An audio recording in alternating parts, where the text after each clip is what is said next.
پہلے تو میں نے مسلمانوں کے اخلاق سنے تھے، اب تو میں نے دیکھ بھی لیے، پر یہ بتا جب 12,000 آیا تھا جان کیوں نہیں چھڑائی؟ تو حضرت چارہ کاٹتے کاٹتے رو پڑے، فرمانے لگے تو نہیں نہ جانتا یہ بیٹیاں سانجی ہوتی ہیں، پتہ نہیں نا؟ میرے رسول پاک نے تو حاتم تائی کی بیٹی کے سر پہ کپڑا رکھ کے کہا تھا بیٹیاں برابر ہوتی ہیں، تو یہ نہیں پتا جب اس کی 6 بیٹیوں کی شادی ہوئی ہے میرے اندر روحانیت کتنی بڑی ہے۔ فرمایا پھر 12,000 آیا ہے تو 2-4 بچیاں پھر گئی ہیں، تو یہ نہیں پتا میں اندر سے راضی کتنا ہوں، میں تیری نوکری کرتا رہوں گا، پتہ نہیں اللہ کتنی بیٹیوں کو بیاہ دے گا۔ اتنا رویا وہ عیسائی کے پیروں میں بیٹھ گیا، کہنے لگا بابا میں نے تیری مخالفت کی ہے پر تیرے قریب آ کے پتہ چلا ہے کہ تو بہت اونچے اخلاق کا مالک ہے، اور اگر تیرا یہ مقام ہے تو تجھے اخلاق سکھانے والے محمد عربی کی شان کتنی ہوگی۔ ظالم کی بولیے جاتے نہیں لوگ جھوٹے گواہ بن کے، وکیل صاحب کو نہیں پتا ہوتا کہ یہ بندہ مجرم ہے جو میرے پاس آیا، کیا مجرموں کے وکیل نہیں ہوتے؟ بولے تو اس کو پتہ نہیں ہوتا وکیل صاحب کو کہ یہ صاحب مجرم ہے، میرے پاس مقدمہ لے کے آئے، اور اگر بے ادبی نہ ہو جائے تو میرا خیال ہے قاضی عدالت کو بھی پتا ہوتا ہے کہ مجرم کون ہے اور مظلوم۔ میرے نبی پاک صلی اللہ علیہ وسلم نے اس قدر زیادہ سختی فرمائی اس مسئلے میں، فرمایا جس کو پتا تھا کہ فلاں آدمی ظالم ہے، ظلم کر رہا، پھر وہ ظالم کا گواہ بنا یا اس نے ظالم کی مدد کی، کتنی کی؟ شارحین لکھتے ہیں چاہے اس نے ایک جملہ بول کے کی، چاہے ایک، سارے بولیے، چاہے ایک غریب کو اس نے ظلم کیا تو کہتے ہیں علاج یہ سی، چاہے ایک جملہ بول کے کی، شارحین اس حدیث کی شرح میں لکھتے ہیں ایک جملہ بول کے چاہے مدد کی، جس بندے نے کسی ظالم کی مدد کی کسی مقدمے میں یا کسی صورت میں اور اسے پتا تھا یہ ظالم ہے، میرے نبی پاک صلی اللہ تعالی علیہ وسلم فرماتے ہیں اگر اس نے مدد کی، ابھی ظالم کی بات نہیں ہو رہی، ظالم کے مددگار کی بات ہو رہی، اگر کسی نے ظالم کی مدد کی تو حضور فرماتے ہیں خدا بھی اس سے بری و ذمہ ہے، رسول بھی اس سے بری و ذمہ ہے۔ سنبھال کے رکھے اپنی نمازیں، قربانیاں، حج، زکوٰۃ سنبھال کے رکھے۔ اگر ظالموں کا مددگار ہے، الیکشن آ لینے دے، آپ کو نظر آ جائے گا کون کون ظالموں کا مددگار ہے، نظر آ جائے گا۔ اپنی جیب سے لوگ پیسے دے کے ظالموں کی مدد کریں گے، ان کے فلیکس چھپوائیں گے، بورڈ لگوائیں گے، جیبوں سے پیسے دے کے۔ ہم نے خود آگ لگائی ہے چمن میں اپنے، بے سبب گردشی ایام کو الزام نہ دو، ہم نے خود نور کا ظلمت سے کیا ہے سودا، کر کے توہین سحر شام کو الزام نہ دو۔ ظالموں کے مددگار میدان میں آ گئے، یہ چھوٹا لفظ نہیں، میرے حبیب پاک صلی اللہ علیہ وسلم نے فرمایا جو ظالم کا مددگار ہے سن لے جو سجن کے ساتھ کچہری جاتا ہے، وہ یاد رکھے جو دوست کا گواہ بنتا ہے، وہ یاد رکھے جو کہتا ہے میں مانگی گیا تھا، مجھے بلایا گیا تھا قبضہ چھڑانے کے لیے کسی غریب بیوہ کی جائیداد پہ، وہ سن لے تو مدد کر کے نہیں آیا، تو خدا کے ذمے سے نکل گیا ہے۔ رسول پاک نے فرمایا تیرا میرا تعلق ختم ہو گیا، تو ظالم کا مددگار ہو گیا، پھر تو کہتا میں بے چین ہوں، میں بے قرار ہوں، میں آزمائش کا شکار ہوں، پلٹ کے دیکھ تو صحیح تیرا گناہ کتنا بڑا ہے۔ میرے نبی پاک صلی اللہ علیہ وسلم کا ایک اور فرمان سن لیں، ابن ماجہ ابو داؤد میں موجود ہے، اس حدیث کو آپ نے یاد کر لینا ہے، کر لیں گے انشاءاللہ، سارے کہیے انشاءاللہ، کر لیں گے یاد۔ حضور صلی اللہ علیہ وسلم نے فرمایا اگر تو ظالم کی مدد کرے گا نا،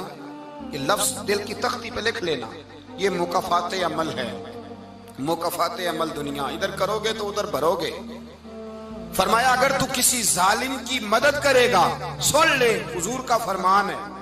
اگر تو ابن ماجہ ابو داؤد سیاہ میں موجود ہے، فرمایا اگر تو کسی ظالم کی مدد کرے گا تو رب تعالیٰ مرنے سے پہلے تیرے اوپر بھی ظالم کو مسلط کر دے گا، تیرے اوپر بھی ایک دفعہ ظلم ضرور ہوگا اگر تو ظالم کی، وہ کسی صورت میں بھی ہو سکتا ہے، کسی صورت میں بھی تیرا بیٹا ہی اٹھ کے ظلم کر دے گا، تو الجھ جائے گا، کسی نہ کسی جگہ تیرے لیے تباہی کا سامان ہوگا، تیرے اوپر ظلم ہوگا، اس لیے کہ تو ظالموں کا مددگار ہے۔ چاہیے یہ تھا کہ تو مظلوم کی مدد کرتا، انسانی ایمانی یقین کا فریضہ سر انجام دیتا، تو ظالموں کا مددگار ہو گیا۔ ٹٹول کے دیکھ لیں، رزلٹ نکال کے دیکھ لیں، ہمارے زمانے میں ظالموں کے مددگار زیادہ ہیں، اتنی لمبی زبانیں نکال کے ظالموں کی مدد کرتے ہیں، بڑے بڑے کالم نویس اللہ نے انہیں قدرت دی لکھنے کی، تو اپنا قلم ظالموں کی مدد میں خرچ کرتے ہیں۔ وہ لوگ جن کو اللہ تبارک و تعالیٰ نے قدرت دی، ہمت دی، طاقت دی، کچھ لوگ ان کے حلقہ احباب میں، وہ اپنے لوگوں کو استعمال کر کے ظالموں کی مدد کرتے ہیں، ظالموں کی مدد کرتے ہیں۔ میرے نبی کریم سید عالم نور مجسم صلی اللہ علیہ وسلم نے فرمایا، اگر تو نے ظالم کی مدد کی تو جب تک تو توبہ نہیں کرے گا رب تجھ سے ناراض ہی رہے گا۔ اللہ تجھ سے، او بھائی جس سے رب بھی ناراض ہو گیا، نہ کھانا نہ پینا نہ سونا نہ جاگنا نہ نیند، پھر تیری ہر چیز تیرے لیے آزمائش ہو جائے گی، پھر تیرا سایہ بھی تیرے لیے خوف کا سامان بنے گا، پھر زندگی جیتی جاگتی لاش بن جائے گی، تو اپنے کندھوں پر اپنی میت اٹھائے پھرے گا جب تو ظالم کا مددگار ہوگا۔ اور نبی پاک صلی اللہ علیہ وسلم نے فرمایا ظالموں کا مددگار بھی ظالم ہوتا ہے، ظالموں کا مددگار بھی، سارے بولے ظالموں کا مددگار بھی نہیں، کو نہیں، آپ سارے نہیں بولے، ایک دفعہ بولے ظالموں کا مددگار بھی، پکی بات ہے، ظالموں کا مددگار بھی۔ اللہ اکبر، جس کا یارانہ ہو، جس کا دوستانہ ہو، جو کہے میں نے نا اس کو اوکھے ویلے کے لیے ظالم کو یاد رکھا ہوا ہے۔ کبھی مشکل پر رکھے نہیں ہوئے لوگوں نے ظالم دوست، کہتے میں نے رکھے ہوئے ہیں، بلکہ ہمارے دیہات میں تو کہتے ہیں میں نے بازو بنائے ہوئے ہیں۔ کس کو بازو بنا لیا؟ ظالم بھی کبھی بازو ہوتا ہے، جو ظلم کی تلوار لیے میدان میں کھڑا ہے۔ قارون، حامان، فرعون، نمرود کا حال نہیں لوگوں نے دیکھا؟ اپنے زمانے میں آپ نے کتنے لوگ نہیں دیکھے جن کے سائے سے، آواز سے لوگ کانپتے تھے؟ پھر پولیس کی گاڑیوں میں وہ اس طرح مردہ پڑے کہ دنیا نے تماشا دیکھا ان کا۔ یہ رنگ ہم نے دیکھے نہیں اپنے آنکھوں سے۔ فرمایا ظالم کا مددگار بھی، جو کار میں بٹھا کے لے کے گیا وہ بھی ظالم، جس نے چائے پلائی وہ بھی، جس شخص نے کھانا کھلایا وہ بھی، جو کچہری تک ساتھ گیا وہ بھی، جس نے فلیکس کے نیچے، بڑے شرابی کے نیچے چھوٹی اپنی فوٹو لگائی وہ بھی، جو ووٹ کی پرچی ڈالنے گیا وہ بھی۔ کہہ دینا باہر نکل کے کہ حضرت صاحب نے سیاسی تقریر کی ہے، کہہ دینا، پر بات تو سچی ہے نا۔ خو کرے ہم تو سے تھوڑا سا گلا بھی سن لے، خو کرے ہم تو سے تھوڑا سا بھی گلا۔ امام مالک کے پاس ایک بندہ آیا، اس نے کہا حضور میں درزی ہوں، ایک ظالم بادشاہ مجھ سے کپڑے سلواتا ہے، میں تو ظالموں کا مددگار نہیں نا۔ ایک ظالم بادشاہ مجھ سے، حضور میں تو مددگار نہیں نا ظالموں کا۔ جو فرمایا ظالموں کا مددگار بھی ظالم ہوتا ہے، تو کپڑے لے کے آتا ہے میں سی کے دے دیتا ہوں، ذمہ داری نہیں۔ یہ ایک آدمی دکاندار ہے، اس سے کوئی بندہ چیز خریدنے آئے گا تو تھوڑی کہے گا میں نے نہیں دینی، تو دے گا۔ کوئی بندہ اگر کسی شخص سے کوئی کام کہتا ہے جو اس کی فیلڈ ہے، اس کا شعبہ ہے، اس کا معاش کا وہ سلسلہ ہے، کہتے ہیں یا رسول اللہ صلی اللہ علیہ وسلم ظالموں کا مددگار بھی ظالم، حضور نے فرما دیا۔ تو امام مالک سے بندے نے مسئلہ پوچھا، دل کی تختی پہ لکھنے والی باتیں ہیں، کہا حضور میں درزی ہوں، ظالم کپڑے سلواتے ہیں، میں تو مددگار نہیں نا۔